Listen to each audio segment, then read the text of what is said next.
Le président du mouvement Alternative Nouvelle Génération ANG et candidat déclaré à l'élection d'octobre 2025 a révélé ce 30 juin avoir saisi, le vendredi 27 juin, la plus haute juridiction du pays pour faire constater, selon ses termes, une illégalité constitutionnelle persistante au sommet de l'État.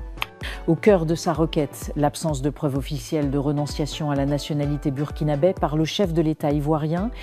Aucune preuve publique de renonciation à la nationalité burkinabé n'a jamais été fournie par M. Ouattara depuis 1985, date à laquelle il commence à bénéficier de la nationalité ivoirienne, a déclaré Dr Camara lors d'une conférence de presse organisée à Abidjan.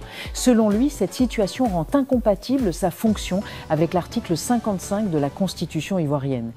Le candidat d'ANG s'appuie notamment sur un communiqué du FMI datant de 1984 mentionnant la nationalité burkinabé de Ouattara et sur les précédents récents concernant Tidjane Thiam, qui a été écarté du processus électoral pour des motifs similaires. Tous les Ivoiriens naissent libres et égaux en droit.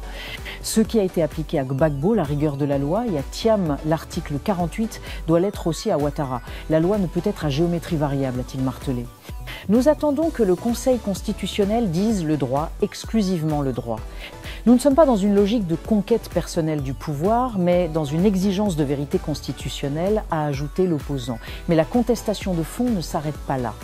Dans une seconde requête, le candidat d'ANG dénonce un parrainage flou et injuste, exigeant 0 signatures en 40 jours, ainsi qu'un cautionnement de 50 millions de francs CFA, discriminant pour les indépendants.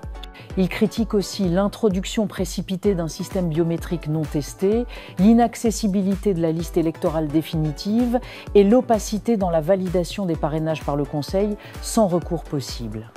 Le processus est verrouillé pour favoriser un seul homme et disqualifier toute voix dissidente. Le Conseil constitutionnel doit agir au nom du peuple et de l'égalité devant la loi, a déclaré Dr Camara.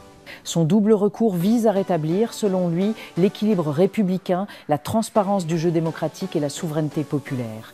Lorsqu'on vit dans un véritable état de droit, on ne devrait pas avoir à chercher la justice ailleurs, a souligné le candidat, affirmant sa détermination à aller jusqu'au bout. Nous attendons la décision du Conseil constitutionnel. Elle nous révélera à chacun de nous dans quel type d'état nous vivons, un état de droit ou un état de non-droit, a-t-il conclu d'un ton grave.